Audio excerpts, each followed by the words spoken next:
Subscribe कीजिए डिक्के smart biology classes channel को और बेल आइकन को दबाइए लेटेस्ट एजुकेशन वीडियो देखने के लिए।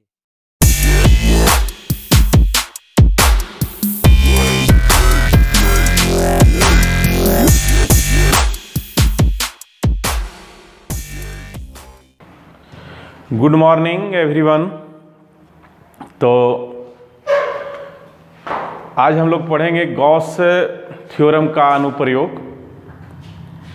देखिए, गॉस थ्योरम आपके पास एक हथियार हो गया। अब इसको कैसे उपयोग करना है उसको समझना है, और ये बहुत ज़रूरी है क्योंकि हम पढ़े हैं इसको कोई ना कोई काम लेने के लिए। बगैर ज़रूरी के हम कोई काम क्यों करेंगे?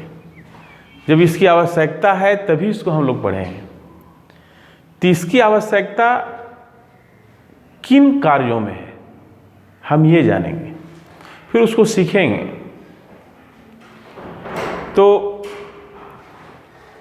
देखिए, गॉस थ्योरम का उपयोग तो बहुत सा चीज़ों में होता है, लेकिन अभी जहाँ तक इंटर की बात है तो इंटर में इसको 3 जगह इस्तेमाल करते आप देखेंगे।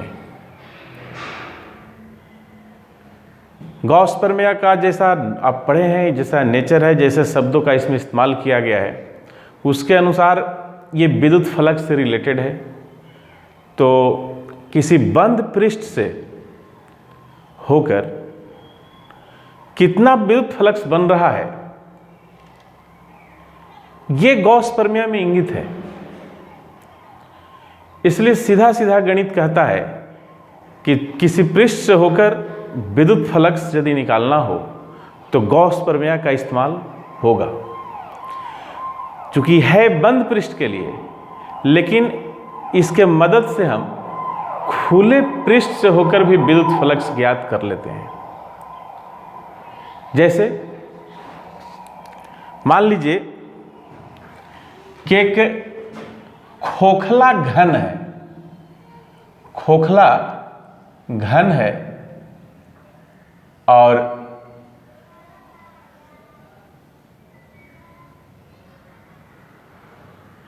इसके केंद्र पर स्मॉल क्यू आवेश स्थित है।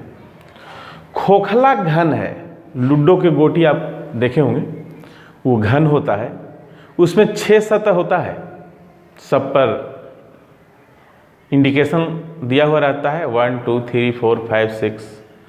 तो यदि अंदर से खोखला हो और उसके सेंटर पॉइंट पर यदि स्मॉल क्यू आवेश स्थित है, तो देखिए वो स्मॉल क्यू आवेश चारों तरफ से घिर गया है। तो बंद पृष्ठ के अंदर हो गया। अब टोटल आवेश स्मॉल क्यू है और बंद पृष्ठ के अंदर है, तो सभी 6 सतहों के द्वारा वो घिरा हुआ है। इसलिए सभी 6 सतहों के द्वारा कुल विद्युत फ्लक्स जो बनेगा वो फाई इक्वल टू क्यू बटा एप्सिलॉन नॉट बनेगा। अब कोई कहे कि इसमें सिर्फ एक सतह है, सिर्फ एक सतह है,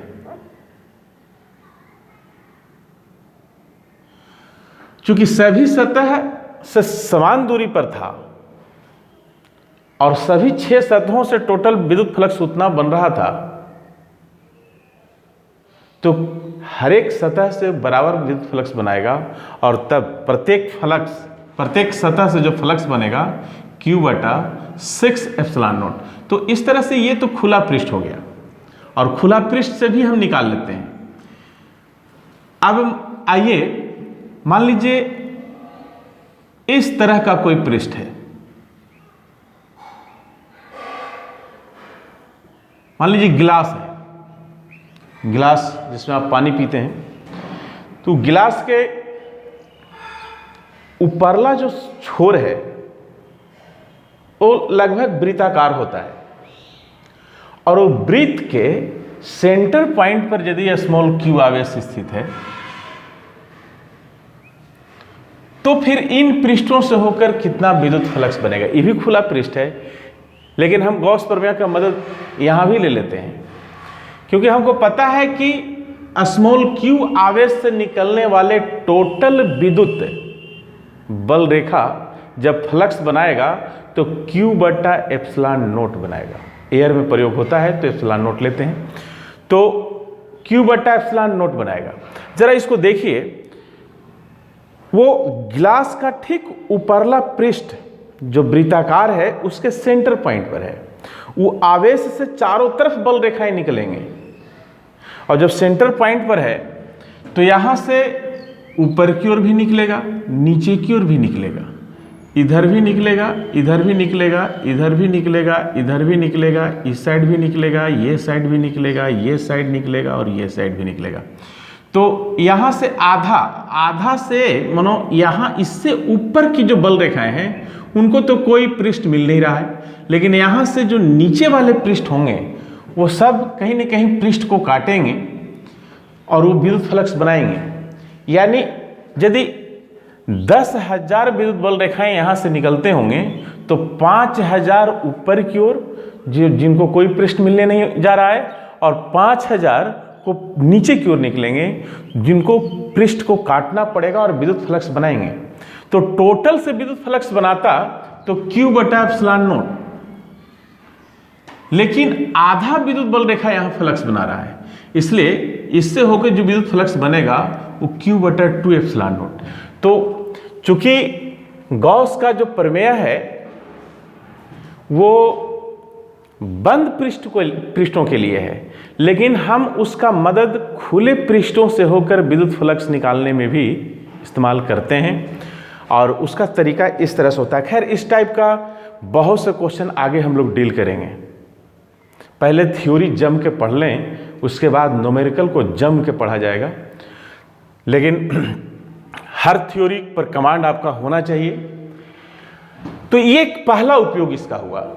इस उपयोग के मदद से हम लोग किसी पृष्ठ से होकर विद्युत फ्लक्स का मान ज्ञात करते हैं। हम लिखें कि पृष्ठों से होकर विद्युत फ्लक्स ज्ञात करने के लिए गॉस प्रमेय के मदद से विद्युत क्षेत्र में रखे किसी पृष्ठ से होकर विद्युत फ्लक्स का मान ज्ञात किया जाता है। उसके लिए ये दोनों फार्मूला हम इस्तेमाल करते हैं। खैर, बंद पृष्ठ के लिए भी और खुले पृष्ठ के लिए भी इन्हीं का हम इस्तेमाल करेंगे। अब देखिए, दूसरा जो इसका उपयोग है वो है विद्युत चुंबकीय तरंग। विद्युत चुंबकीय तरंग के गुणों का भी अध्ययन इससे हम लोग करते हैं, लेकिन इसका उपयोग इस चैप्टर में नहीं करेंगे। इसका उपयोग हम आपको पढ़ना है, विद्युत चुंबकीय तरंग का एक चैप्टर ही पढ़ना है, उसमें इसका उपयोग करेंगे। इसके उपयोग के लिए एक गॉसीय समीकरण अलग है, उसका इस्तेमाल करते हैं। और वो देखिए वो समीकरण क्या है, हम निकाले हैं, विद्युत चुंबकीय तरंग के गुणों का अध्ययन। इसका उपयोग विद्युत चुंबकीय तरंग का वेग ज्ञात करने में किया जाता है। तो सबसे पहले मार्कोनी इसका इस्तेमाल किए थे और लिखते हैं कि माना कि विद्युत क्षेत्र कैपिटल ई में अल्प सदिश क्षेत्रफल ds से होकर विद्युत फ्लक्स d फाई बनता है। तो आप पढ़े हैं कि d फाई का मान vector E dot vector ds, ये पहले आप पढ़ चुके हैं, पहले हम पढ़ाए हैं।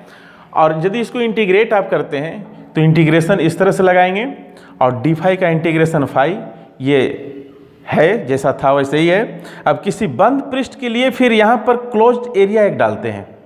ये बंद पृष्ठ के लिए विद्युत फ्लक्स का ही फार्मूला जो सदिश रूप में है आप पढ़े हैं। और गॉस साहब कहते हैं कि बंद पृष्ठ से होकर कुल विद्युत फ्लक्स q बटा एप्सिलॉन नॉट होता है। तो फिर बंद पृष्ठ के लिए भी है, बंद पृष्ठ के लिए भी है, तब तो ये दोनों बराबर होंगे। ये जो समीकरण आपका आ गया, इस समीकरण को हम विद्युत फ्लक्स का गॉसीय समीकरण कहते हैं। तो विद्युत फ्लक्स का ये जो गॉसीय समीकरण है, इसका मदद हम लोग लेते हैं विद्युत चुंबकीय तरंग का वेलोसिटी ज्ञात करने में। जब इसका चर्चा निकल गया तो थोड़ा सा सुन लीजिए। विद्युत चुंबकीय तरंग, नाम से ही कुछ स्पष्ट हो रहा है कि विद्युत और चुंबक, विद्युत और चुंबक का संयुक्त प्रभाव होता है विद्युत चुंबकीय तरंग में। और चूंकि दोनों परिवर्तनशील क्षेत्र बनते हैं, तब वो तरंग का रूप लेता है और दोनों की उत्पत्ति का कारण एक दूसरे में ही समाया रहता है। तो जिसे आप सनलाइट देख रहे हैं, सूरज का जो प्रकाश है, ये भी विद्युत चुंबकीय तरंग है। और इसका जो गति है, इसका जो वेलोसिटी है, वेलोसिटी ज्ञात करने के लिए इस समीकरण का उपयोग किया जाता है। आप आईएससी में ही पढ़ेंगे, आगे पढ़ेंगे, इसको बखूबी इस्तेमाल किया जाएगा। और एक उपयोग और है इसका, गॉसीय समीकरण का एक और उपयोग है जो आप इसी चैप्टर में पढ़ेंगे। इसको आप लोग उतार लेंगे, खूब बढ़िया एक खूबसूरत नोट्स बनाइए और इन सब चीज़ों को बारंबार देखते रहिए, हमेशा मेमोरी में रखिए। इसको मिटाते हैं फिर। और तीसरा इसका जो उपयोग है वो है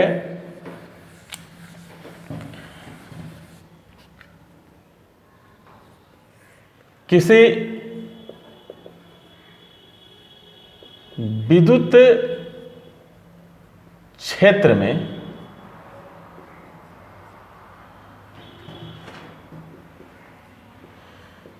किसी बिंदु पर का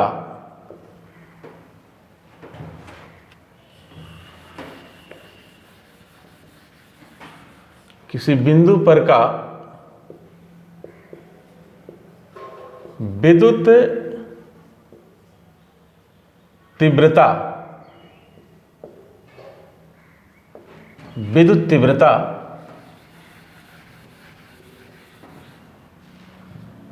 कैपिटल ई ज्ञात करने में गॉस प्रमेय का उपयोग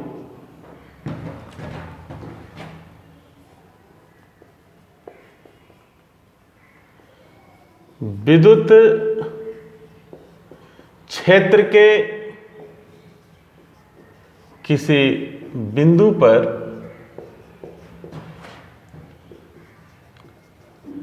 विद्युत तीव्रता कैपिटल ई को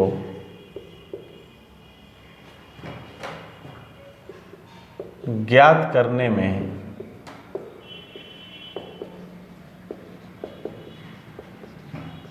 किया जाता है। तो एकदम सरल भाषा, जिस भाषा में आप अपने दोस्तों से बात करते हैं, बस उसी भाषा का उपयोग किया जा रहा है। जैसा हम उम्मीद करते हैं आपको याद करने में कोई समस्या नहीं होगी। एकदम ऐसा उसको लिखिए ताकि उसका अर्थ एकदम सिंपल वे में स्पष्ट हो जाए। कोई ज़्यादा क्लिष्ट लैंग्वेज का उपयोग हम नहीं कर रहे हैं।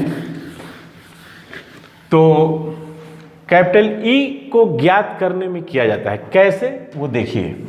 जैसे हम जानते हैं कि विद्युत क्षेत्र कैपिटल ई में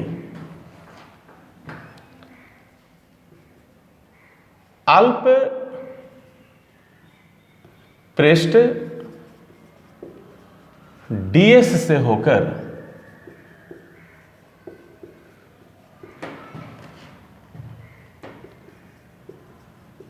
विद्युत फ्लक्स फाई बराबर E इंटू ds। इसी को हम E into ds cos theta भी कहते हैं। परंतु गॉस के प्रमेय से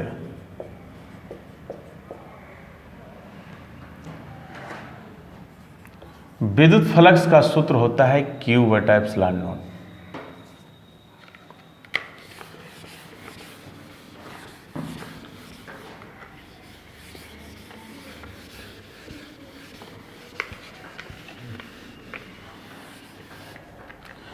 समीकरण 1 और 2 को मिला दीजिए तो E into d s cos theta is equal to q बटा एप्सिलॉन नॉट। देखिए इसमें 4 राशि इस्तेमाल हुआ है, 1, 2, 3 और 1, 4। ये 4, 5, 6, 7 में ही आप पढ़े होंगे कि कोई फार्मूला में यदि 4 राशि या 5 राशि या 3 राशि का इस्तेमाल है, मान लीजिए 3 गो राशि का इस्तेमाल है, तो उसमें कोई भी 2 का मान दिया हुआ है तो तीसरा ज्ञात किया जा सकता है। कोई भी समीकरण में सभी राशियों का मान दिया हुआ है, बस एक का नहीं दिया हुआ है और आपको निकालना है, तो उसको फिर हम हल करके निकाल लेते हैं। तो इसमें इन सभी का मान आपको पता रहेगा तो कैपिटल ई का मान आप निकाल लेंगे। यही कैपिटल ई विद्युत तीव्रता है किसी खास बिंदु पर का। तो लेकिन इसका इस्तेमाल जो हम लोग करते हैं समरूप विद्युत क्षेत्र में करते हैं। समरूप विद्युत क्षेत्र के लिए इसका इस्तेमाल करेंगे। असमरूप विद्युत क्षेत्र के लिए असमरूप, हम पिछले जो वीडियो है उसमें हम बतलाए थे कि समरूप यानी यूनिफॉर्म इलेक्ट्रिक फील्ड और असमरूप यानी नॉन यूनिफॉर्म इलेक्ट्रिक फील्ड, ये दोनों अलग अलग चीजें हैं। समरूप विद्युत क्षेत्र जो होता है वो एक ऐसा विद्युत क्षेत्र होता है जिस क्षेत्र के प्रत्येक बिंदु पर विद्युत तीव्रता सेम होता है। उस विद्युत क्षेत्र में ये तभी संभव है जब क्षेत्र के सभी बल रेखाएं एक दूसरे के समानांतर हो और इक्वी डिस्टेंस पर हो, तब हर जगह सघनता और विरलता एक समान होगा और क्षेत्र की शक्ति हर जगह बराबर होगा।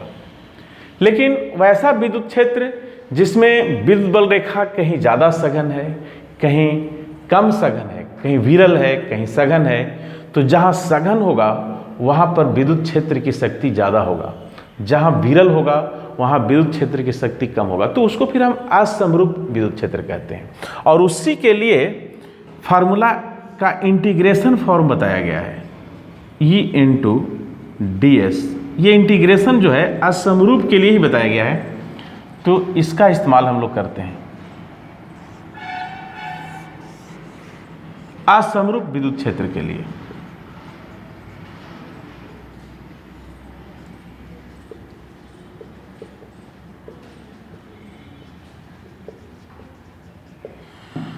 तो इस तरह से ये दोनों फार्मूला का हम जब मदद लें तो कैपिटल ई का मान निकाला जा सकता है। तो इस तरह गॉस प्रमेय का 3 उद्देश्यों के लिए उपयोग करते हैं हम। सबसे पहला तो क्षेत्र से विद्युत फ्लक्स ज्ञात करने के लिए, तो उसका जमीनी उद्देश्य है, और दूसरा विद्युत चुंबकीय तरंगों का गुणों के अध्ययन में, और तीसरा किसी विद्युत क्षेत्र के कोई भी बिंदु पर विद्युत तीव्रता का मान ज्ञात करने में। तो देखिए ये जो अभी थर्ड जो आप देख रहे हैं इसका आप पूरा उपयोग करेंगे इस चैप्टर के अंदर। हम दिखाएंगे इस चैप्टर के अंदर इसका बखूबी इस्तेमाल होगा। और बहुत इंपॉर्टेंट इलेक्ट्रिक फील्ड में आप विद्युत तीव्रता का मान ज्ञात करेंगे। कई तरह का विद्युत क्षेत्र निर्मित किया जा सकता है, वो आवेशों के व्यवस्था पर निर्भर करता है। आवेश किस तरह से व्यवस्थित है उस व्यवस्था पर निर्भर करता है कि उससे जो विद्युत क्षेत्र बनेगा वो किस तरह का बनेगा।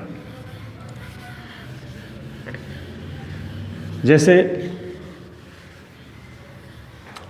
आप देखिए, एक जगह पर आवेश स्थित है, एक पॉइंट पर यदि आवेश स्थित है Q, तो इस जगह पर जो आवेश है यहां से निकलने वाले जो विद्युत बल रेखा होगा ये पूरे फील्ड में फैल जाएगा और तब इसको हम कहेंगे इलेक्ट्रिक फील्ड।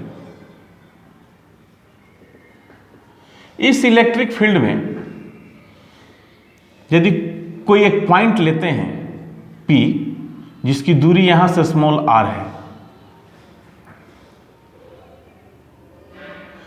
तो इस जगह पर का जो विद्युत तीव्रता होगा वो पहले आप पढ़ चुके हैं, 1/4 पाई एप्सिलॉन नॉट Q/r²। ये पढ़े हैं आप, पहला चैप्टर में इसको आपको पढ़ाया गया है। लेकिन आवेश को हम अब एक गोला पर रख दें, एक गोला पर आवेश रख दें,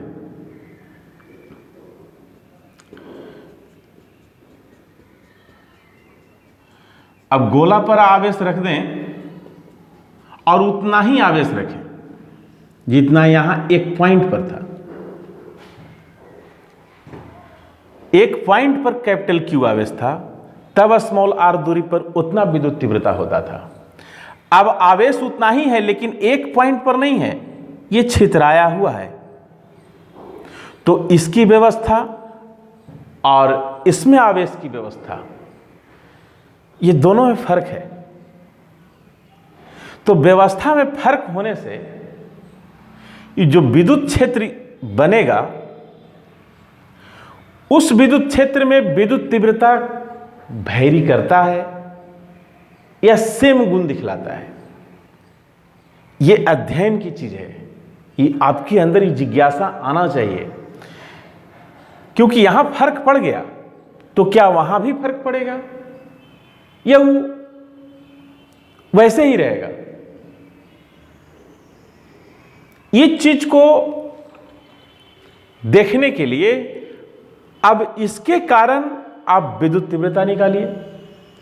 विद्युत तीव्रता इसके कारण जब निकालेंगे, हम आगे निकालेंगे, लेकिन अभी बतला रहे हैं कोई फर्क नहीं पड़ता है। यदि इसके केंद्र से स्मॉल r दूरी पर आप पॉइंट लिए हैं तो यहां भी विद्युत तीव्रता का मान 1/4 पाई एप्सिलॉन नॉट Q/r² ही आता है। ये आगे आपको हम दिखाएंगे कैसे आता है। ये गॉस प्रमेय के मदद से ही पॉसिबल है।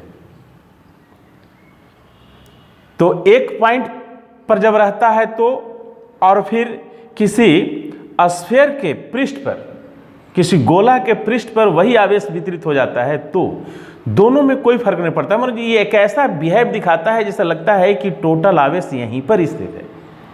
तो ये एक चीज, एक अनुभव पता चलता है, एक अनुभव आता है कि इस तरह के और इस तरह के आवेश की व्यवस्था में कोई फर्क विद्युत फील्ड में नहीं पड़ पाता है।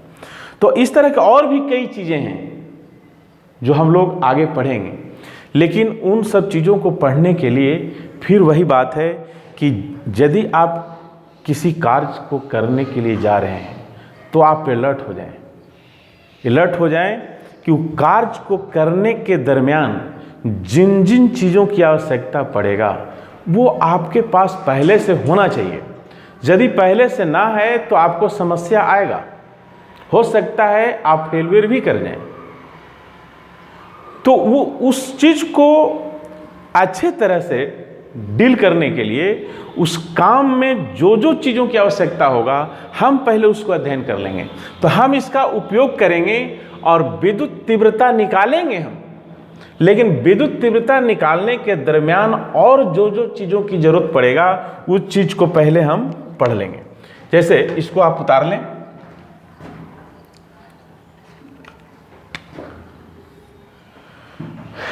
इसको उतार लीजिए। चलिए हो गया। अब देखिए,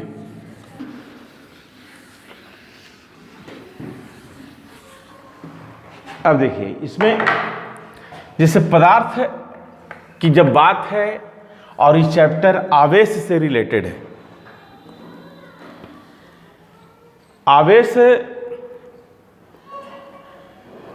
यदि कहीं लेना होगा तो पदार्थ पर ही ले सकते हैं आप। आवेश को जब किसी पदार्थ पर आप लेंगे तो आवेश के गुणों के आधार पर पदार्थ को मुख्य रूप से दो हिस्सों में बांटा गया है, एक चालक और एक अचालक। ऐसे एक परावैद्युत भी होता है, लेकिन यहाँ उसकी आवश्यकता भी हमें नहीं है। लेकिन चालक और अचालक ये दो हिस्सों में पूरे पदार्थ को बांटा गया है आवेश के दृष्टिकोण से। चालक पदार्थ कैसे पदार्थ हैं और अचालक पदार्थ कैसे पदार्थ होते हैं। खैर, इसकी चर्चा भी पिछले चैप्टर में हम पूरा विस्तार पूर्वक किए हैं।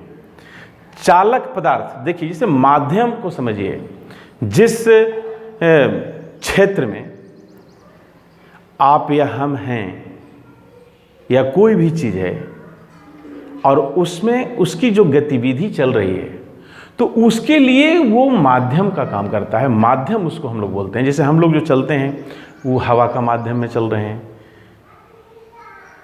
लेकिन हम लोग हवा के अलावे और भी माध्यमों में चल सकते हैं, लेकिन सभी माध्यम में नहीं चल सकते। जैसे ये हवा का माध्यम है तो इसमें हम लोग एक जगह से दूसरे जगह जा सकते हैं, इस माध्यम में हम लोग चल सकते हैं। पानी का माध्यम है तो उसमें भी हम लोग एक स्थान से दूसरे स्थान जा सकते हैं। पानी में हम लोग चले हैं, तालाब में डुबकी लगाइए और अंदर ही अंदर पानी में हम लोग चले हैं, आप लोग भी चले होंगे। तो पानी के माध्यम में भी हम लोग चलने में सक्षम हैं।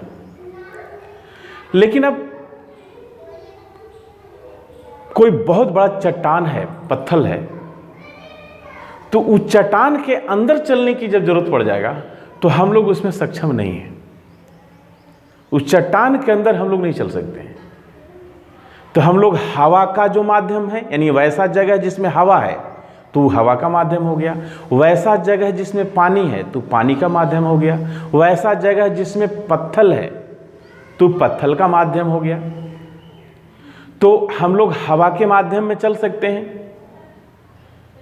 हम लोग पानी के माध्यम में चल सकते हैं, हम लोग पत्थर के माध्यम में नहीं चल सकते, हम लोग लकड़ी के माध्यम में नहीं चल सकते, हम लोग मिट्टी के माध्यम में नहीं चल सकते। तो आवेश भी किसी किसी माध्यम में चलता है और किसी किसी माध्यम में वो नहीं चल पाता है। तो जिस माध्यम में वो चल लेता है, जिस माध्यम में वो आवेश चल लेता है, एक स्थान से दूसरे स्थान तक वो चलने में सक्षम है, तो वो माध्यम जिस पदार्थ का बना है उस पदार्थ को हम चालक कहते हैं। और जिस माध्यम में आवेश नहीं चल पाता है उस माध्यम का निर्माण जिन पदार्थों से हुआ है उस पदार्थ को हम अचालक कहते हैं। खैर, आप जानते भी होंगे। तो अब मान लीजिए चालक पदार्थ है, तो चालक पदार्थ में आवेश, चालक पदार्थ मान लीजिए कि ये है और इसमें आवेश आप देते हैं कि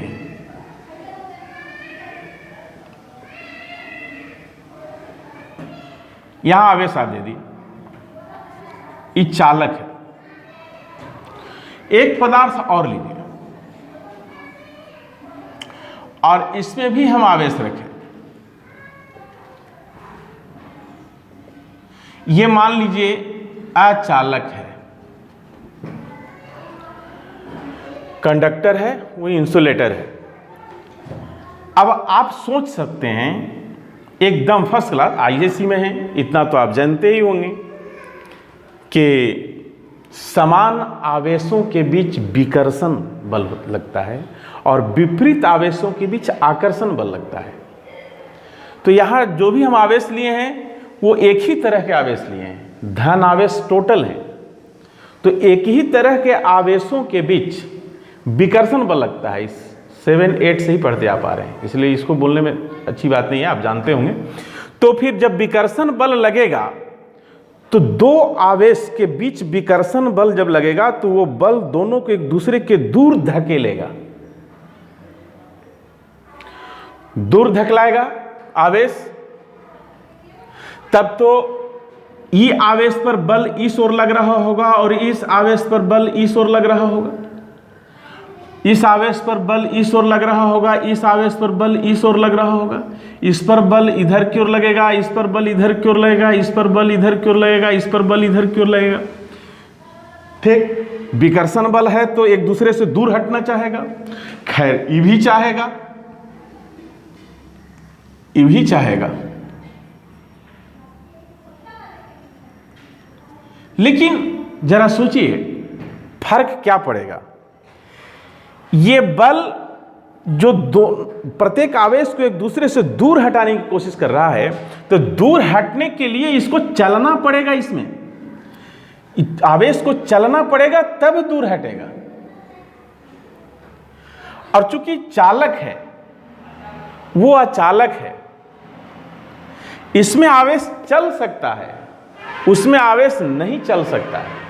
तो जब उसमें चल ही नहीं सकता है तो बल तो दूर करने की कोशिश करेगा, लेकिन दूर होने के लिए चलना पड़ेगा उस माध्यम में। इसलिए चाह करके भी वो आवेश जहां हैं वहीं रहेंगे, दूर हटना चाहेंगे लेकिन हट नहीं पाएंगे। यानी जहां आवेश को आप रखिए वो आवेश वहीं रह जाएगा, उसमें वो चल ही नहीं सकता है। ये अचालक पदार्थों में ऐसा होगा, लेकिन चालक पदार्थों में जब ये चल सकता है और बल उनको धक्का दे ही रहा है दूर हटने के लिए, तो फिर तो हट जाएगा। अब हटेगा तो यह चलता आएगा, चलता आएगा, चलता आएगा, चलता आएगा, यहां तक आएगा। इसके बाद ये इधर भी आना चाहेगा और ये भी चल करके यहां आ जाएगा, ये भी जाना चाहेगा, क्योंकि यहां आ जाने पर यहां आवेश आ गया और यहां आवेश आ गया, तो ऐसा नहीं कि अभी इनके बीच विकर्षण बल नहीं लगेगा।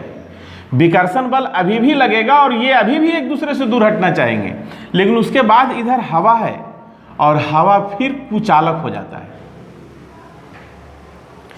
आवेश के लिए हवा कुचालक हो जाता है, तो अब हवा में ये पुनः नहीं चल सकता।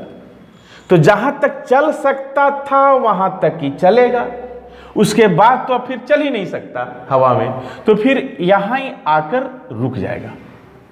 फिर ये आवेश भी यहां आ जाएगा, ये आवेश यहां आ जाएगा, ये आवेश यहां आ जाएगा, ये आवेश यहां आ जाएगा। ये सारे आवेश जहां तक चल सकते हैं चलेंगे और सारे के सारे आवेश यहां से भाग जाएंगे। साफ कहिए, यहां से भाग जाएंगे और भाग करके कहां आ जाएंगे, तो पृष्ठ पर आ जाएंगे, सतह पर आ जाएंगे सारे आवेश। लेकिन वो जहां हैं वहीं रहेंगे। ये फर्क पड़ता है चालक पदार्थ और अचालक पदार्थ में आवेश को रखने पर। तो चालक पदार्थ में आवेश देने पर संपूर्ण आवेश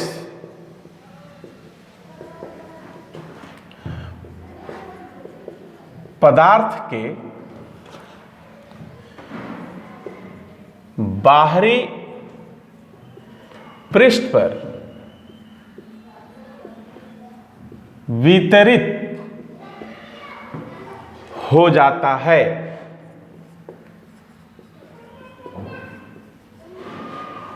ठीक है। दूसरा पॉइंट,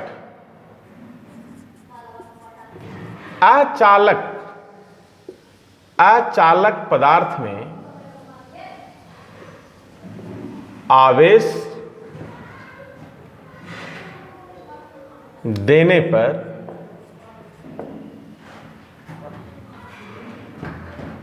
पर आवेश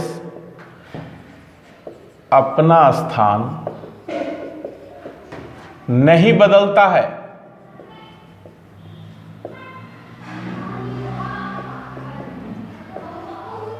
नहीं बदलता है, जहां आवेश दिए वहीं रह जाए। तो ये दो बातों को याद रखेंगे, ये स्पेशल पॉइंट में ये दो चीज आप जरूर लिख लेंगे। चलिए फिगर भी ड्रॉ कर लेंगे आप। अब उसके बाद आइए आवेश का वितरण,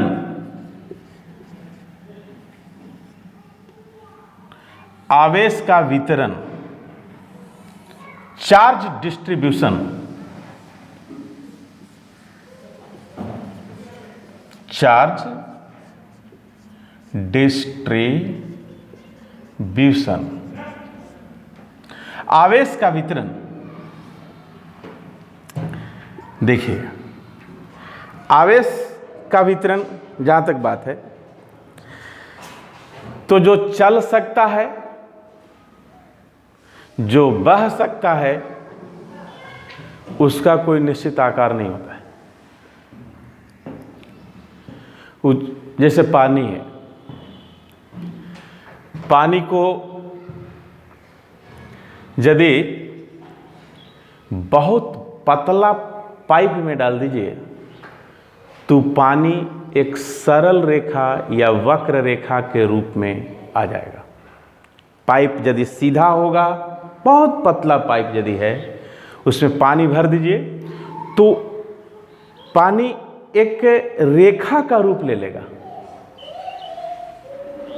पानी यदि वो पाइप सीधा है तो सरल रेखा में, और यदि वो पाइप टेढ़ा मेढ़ा है तो वक्र रेखा के रूप में पानी की आकृति आ जाएगी। क्योंकि वैसा जैसे जैसे जगह मिलेगा उस जगह को फिलअप करता हुआ पानी आगे बढ़ेगा। फिर उस जगह यदि एक रेखा की जैसा है तो पानी की आकृति भी रेखा के रूप में फैल जाएगा। लेकिन वही पानी को यदि किसी समतल एक थाली में लीजिए, आप थाली में लीजिए और हॉरिजेंटली रखिए, पूरी तरह से क्षैतिज रखिए, तो वही पानी अब पृष्ठ का रूप ले लेगा, एक समतल पृष्ठ का रूप ले लेगा। अब उसी पानी को एक बाल्टी में भर दीजिए या लोटा में भर दीजिए, तो अब उसमें पानी का आयतन आ जाएगा। पहला जो आकृति था पाइप जिसको बतला रहे थे, उसमें पानी की आकृति में सिर्फ लंबाई थी, इसलिए रेखा का फॉर्म हो गया, रेखीय फॉर्म हो गया, लीनियर फॉर्म। दूसरा जो हम बतलाए कि थाली में पानी लीजिए, एकदम पतला लेयर में लीजिए, छितरा जाएगा पूरे थाली में, तो उसमें लंबाई और चौड़ाई होगा, ऊंचाई लगभग नगण्य होगा। तो वो सिर्फ क्षेत्र ग्रहण किया, सिर्फ उसका क्षेत्रफल होगा, सिर्फ उसका पृष्ठ होगा, तो सरफेस चार्ज डिस्ट्रीब्यूशन कहलाता है। आवेश का पृष्ठीय वितरण हुआ, वाटर का पृष्ठीय वितरण हुआ। ठीक उस तरह से आवेश का वितरण हम करने जा रहे हैं, इसलिए बार बार वाटर की जगह पर चार्ज बुला रहा है। अब लोटा में यदि पानी को ले लिए तो उसमें तीन चीज आ गया, कुछ लंबाई, कुछ चौड़ाई और कुछ ऊंचाई, यानी उसमें वॉल्यूम हो गया, आयतन हो गया। तो उसको आयतनिक वितरण कहते हैं। यदि पानी है तो पानी का आयतनिक वितरण, आवेश है तो आवेश का आयतनिक वितरण, वॉल्यूमेट्रिक चार्ज डिस्ट्रीब्यूशन। तो ये तीन तरह का वितरण होता है, और तीनों तरह के वितरण करने से आवेश अपने चारों तरफ जो इलेक्ट्रिक फील्ड बनाएगा उसका हम अध्ययन करेंगे। जब वो आवेश सरल रेखा के रूप में है तो अपने आसपास कैसा विद्युत क्षेत्र बनाता है। उसके गुण को पढ़ेंगे। उस विद्युत क्षेत्र जो निर्मित करेगा उस निर्मित विद्युत क्षेत्र क्या गुण रखता है इसका अध्ययन करेंगे। फिर वही आवेश को एक सतह के रूप में हम वितरित करेंगे और तब देखते हैं कि इस स्थिति में वो आवेश अपने आसपास कैसा विद्युत क्षेत्र बनाता है, उसका अध्ययन करेंगे। और वही आवेश को जब हम एक आयतन का रूप दे देते हैं, आयतन के रूप में उसको हम जब व्यवस्थित करते हैं तो वो अपने आसपास कैसा विद्युत क्षेत्र बनाता है। आवेश है तो विद्युत क्षेत्र अगल बगल बनाएगा ही। तो अलग अलग आकृति में व्यवस्थित करने पर आवेश को अपने आसपास कैसा विद्युत क्षेत्र बनाता है, हमें उन्हीं विद्युत क्षेत्र का अध्ययन करना है और उस अध्ययन में हमको गॉस प्रमेय का एकदम बखूबी इस्तेमाल करना है। तो आवेश वितरण 3 तरह का होता है। आवेश का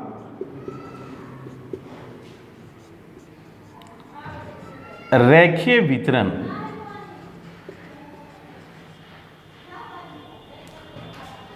लीनियर चार्ज डिस्ट्रीब्यूशन,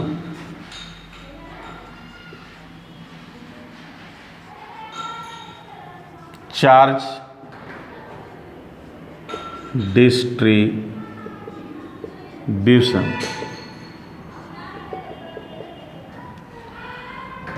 जब आवेश को किसी लंबे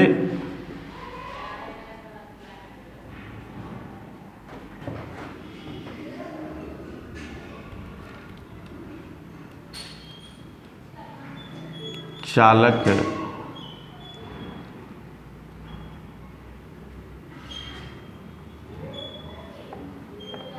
किसी लंबे अचालक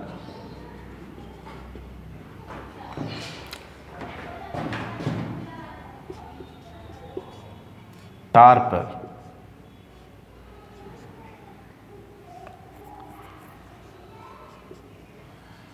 रखा जाता है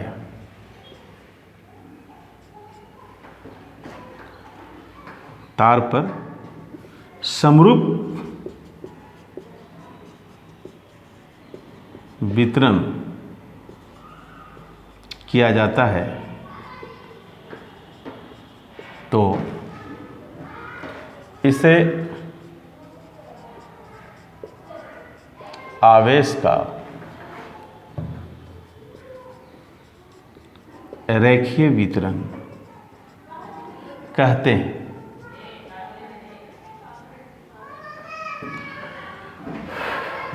आवेश का रेखीय वितरण कहते हैं। इसको आप लोग उतार लिए होंगे तो इसको मिटाते हैं। मान लीजिए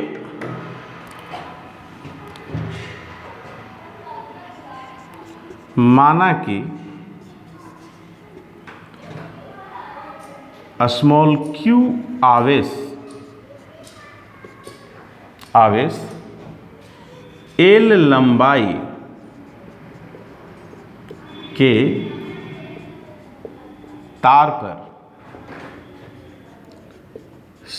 समरूप वितरित है।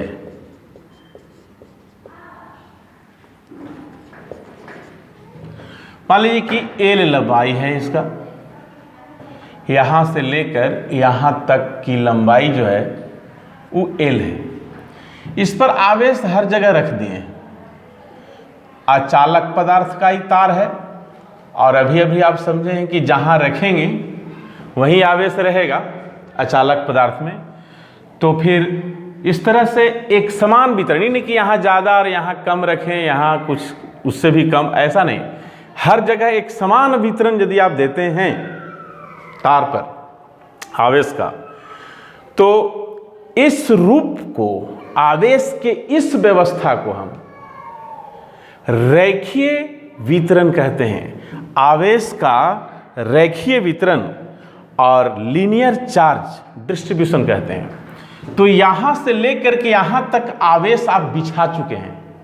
ये आवेश यदि टोटल स्मॉल q है तो जरा सोचिए कि स्मॉल q आवेश टोटल l लंबाई में बटा हुआ है।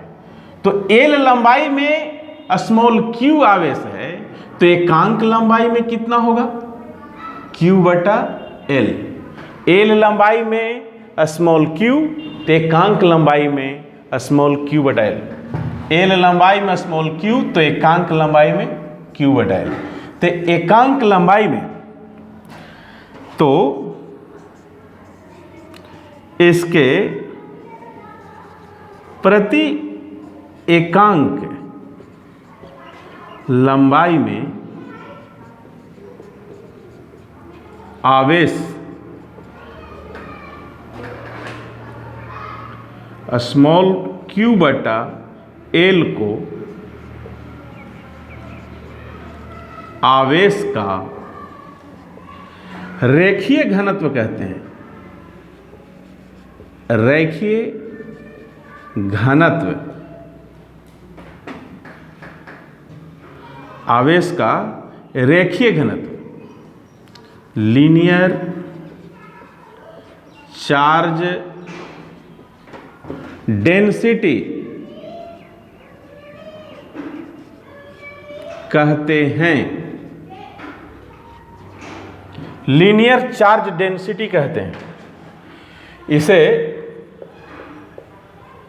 लैम्डा से निरूपित किया जाता है।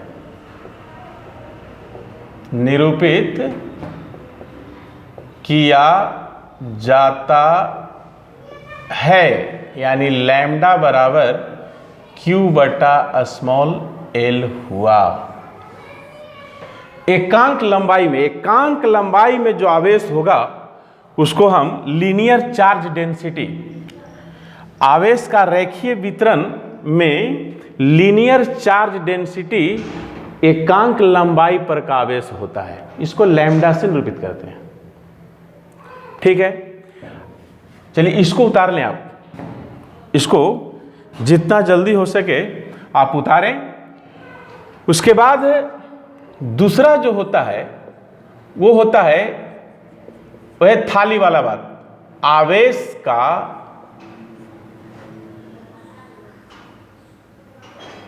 पृष्ठीय वितरण। पृष्ठीय वितरण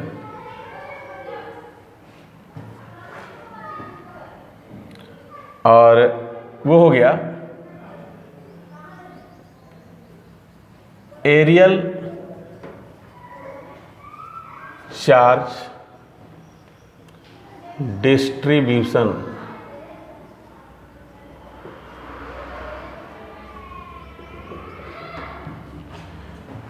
इसको यदि आप उतार लिए हैं तो इसको मिटाते हैं, मिटा दें। चलिए ठीक, वही थाली वाली बात।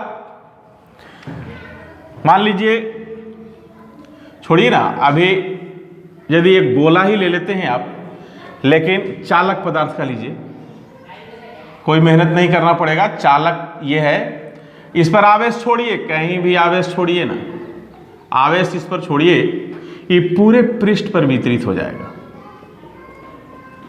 बस चालक का ले लीजिए, बांटना नहीं पड़ेगा। अभी अभी आप देखें कुछ देर पहले, चालक पदार्थ में आवेश स्वयं खुद ही पृष्ठों पर चला जाता है।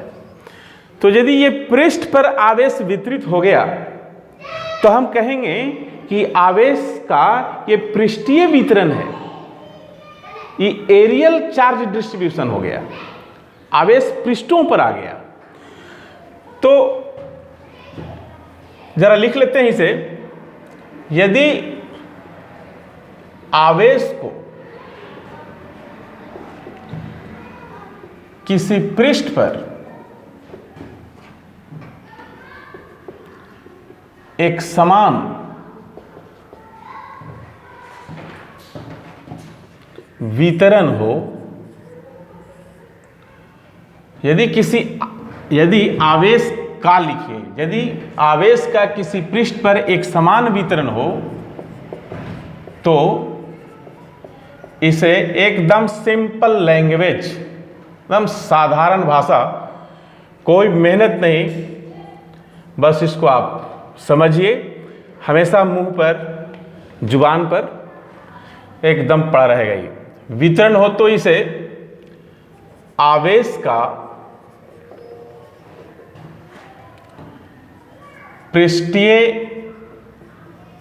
वितरण कहते हैं। मान लीजिए, माना कि ये जो पृष्ठ है, ये पृष्ठ का टोटल क्षेत्रफल मान लीजिए कैपिटल ए है, संपूर्ण पृष्ठ का जो क्षेत्रफल है वो ये है। माना कि पृष्ठ का संपूर्ण क्षेत्रफल कैपिटल ए है और इस पर आवेश जो हम दिए हैं, मान लीजिए स्मॉल क्यू या कैपिटल क्यू, कोई लीजिए, कैपिटल क्यू आवेश दिए हैं, क्षेत्रफल कैपिटल ए है और इस पर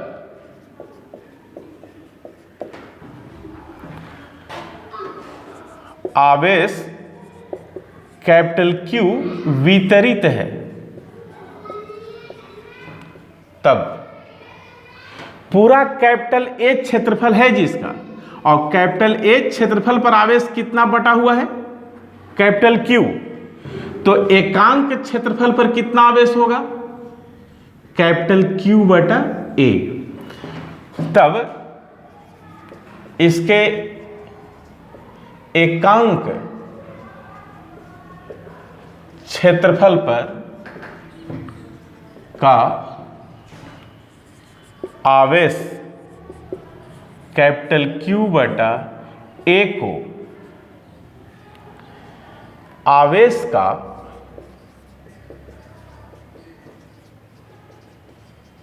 पृष्ठीय घनत्व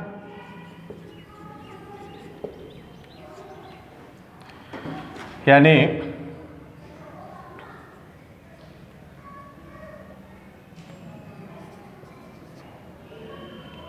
एरियल चार्ज डेंसिटी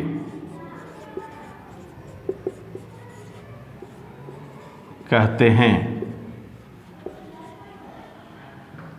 इसे सिग्मा, इसको सिग्मा कहते हैं, सिग्मा से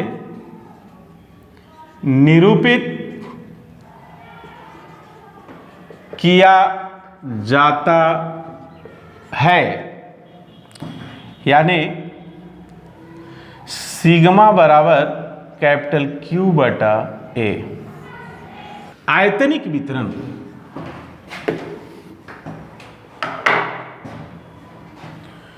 तीसरा वही लोटा वाली बात, आवेश का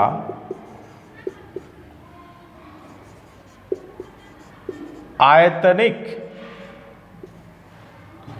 वितरण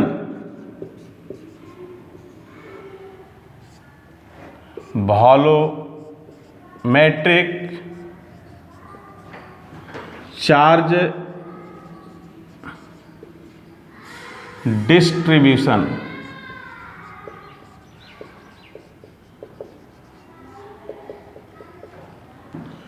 वॉल्यूमेट्रिक चार्ज डिस्ट्रीब्यूशन, यही गोला हो लेकिन चालक का ना हो या अचालक का हो। अचालक का होगा, दूसरा फिगर ड्रॉ कर लें, चलिए इसको उतार लीजिए तो ज़्यादा बढ़िया है। यदि किसी अचालक पदार्थ के संपूर्ण आयतन में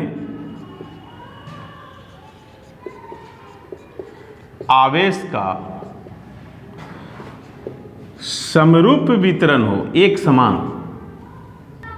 हो, तो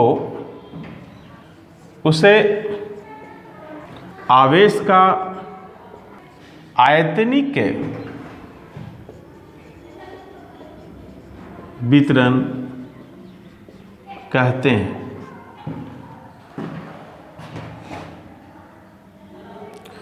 उसके आयतन, उसके संपूर्ण आयतन में आवेश, चलिए ठीक, कहते हैं इसे मान लीजिए, माना कि पदार्थ के भी आयतन, फिर वो आवेश पृष्ठों पर भी रहेगा और अंदर भी रहेगा। अचालक है इसलिए आवेश जहां देंगे वहीं रहेगा, और फिर पूरे जगह में है, उस जगह को ही तो हम आयतन कहते हैं। मान लीजिए इसका आयतन भी है और पूरे भी आयतन में टोटल आवेश कैपिटल क्यू है,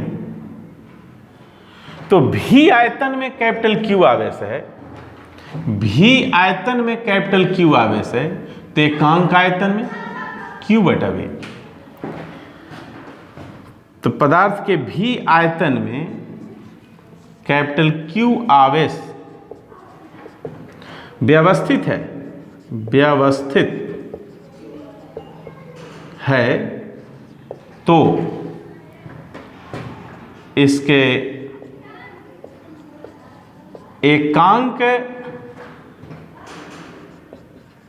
आयतन में आवेश का, मिटा रहे इसको, चलिए मिटाते हैं। एकांक आयतन में आवेश का वितरण Q बटा V को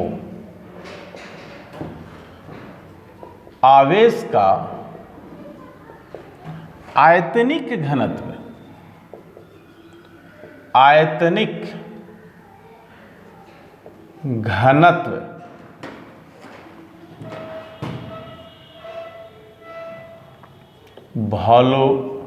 वॉल्यूमेट्रिक चार्ज डेंसिटी कहते हैं। इसे रो से निरूपित किया जाता है,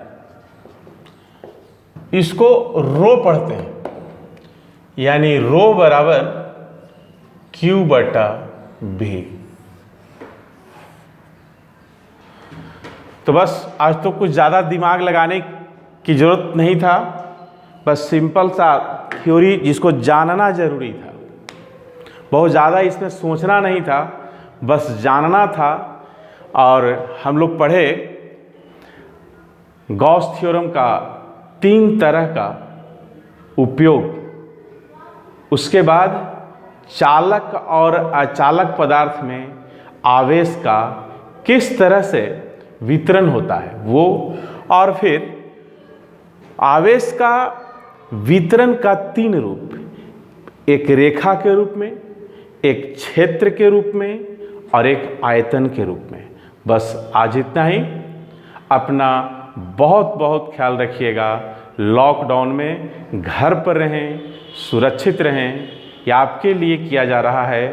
थोड़ा सा इस पर मेहनत करेंगे, क्योंकि हम लोग का जो कोर्स है वो किसी भी तरह से कदम ताल मिलाकर के दुनिया के साथ मेकअप रखना है, हम लोग पीछे न रह जाएं, इसके लिए सारी व्यवस्था की जा रही है। इसलिए ज़रूर पढ़ेंगे। आपके पास अभी जो व्यवस्था हो सकता है वो देने की भरपूर हमारी कोशिश है।